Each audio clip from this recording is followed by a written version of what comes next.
We're gonna call this one Jason's Craigslist Fun.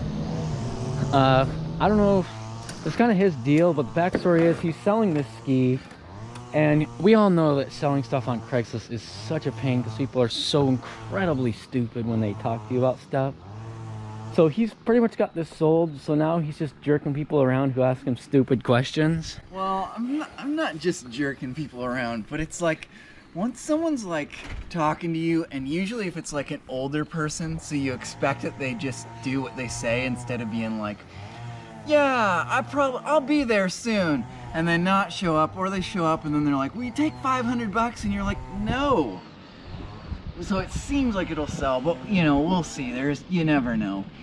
But when that happens, then like everyone who asks you the stupidest questions that you're like, oh, you so clearly know nothing about this, and you're trying to act like you know something about it. And I don't really care if you know anything about it or not, but I just wish that you wouldn't be so ridiculous. All right, so those people, I just want to be like, I just want to jerk their chains so bad. So go ahead, show us what you're doing to this one guy who deserves it. So there's this one guy who's just asked me if I think he said he asked me if I'm the only owner. Which we know, Jason knows what he's asking, but it's just a really weird way to ask that. And also it's a really stupid question, because this ski is from like 1985. Exactly. So I was just like, I don't have co-ownership, if that's what you mean. I was kind of playing it up a little cheesy.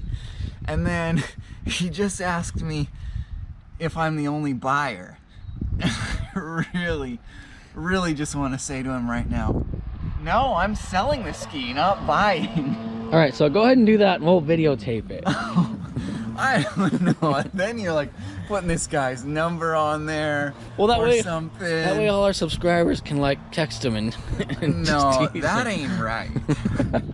And you know, he's probably just an okay guy that's trying to figure it out or whatever. I don't think so. I've had people who talk like that come and look at my stuff, and they are so dumb they don't know a jet ski from a canoe.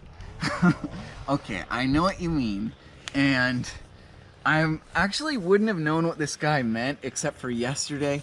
These two guys came to check it out, and one of them had seen the channel, so, you know, obviously we're not going to say anything too mean because he was pretty nice or whatever, but they were looking for a ski that had like a single owner and hadn't been like swapped out any parts. I think he said like it hadn't been 240 SX'd or something like that. Well, yeah, that's just is that a good metaphor? I thought it was a good metaphor. If you guys know cars, those are like the most roached out cars ever. So I was just like thinking to myself, like, these skis are like 30 years old. Like, good luck finding that. But, you know, I didn't even know anyone thought that they could find skis that weren't all like repaired and roached and repaired again. But because they're so old. And the funny thing is, this is one of the better stand-ups that is getting sold. Like, there's a 550 440 pump, and it's really good. That's a win for the JetSki brothers. Yeah, it is. It's so funny because this is like the first 550 ski I've ever owned, and Jacob's literally had like almost 20 of them. And I put this thing together, and it is the fastest 550 we've ever ridden. He put a 640 in with a dual carbon, one ski, and maybe it was faster, but he switched it out, and we never got to try them back to back. But we just got on this ski and was like, why is it so fast? So it just runs good, it goes fast, and we don't know why. And these people are just like, oh, do you have the one that's been sitting in your grandma's garage for 30 years? And the answer is no. I don't know who has that one, but it sure ain't us. And I really don't think it's gonna come out in the middle of summer for like cheap. You're gonna find that one at an estate sale. So get off of Craigslist and start heading to estate sales. That's a good call. Find it at the estate sale. It's gonna be there because somebody died, and now you can have it. All right. Did you want to say anything else to close off? See you guys on Craigslist. Have fun.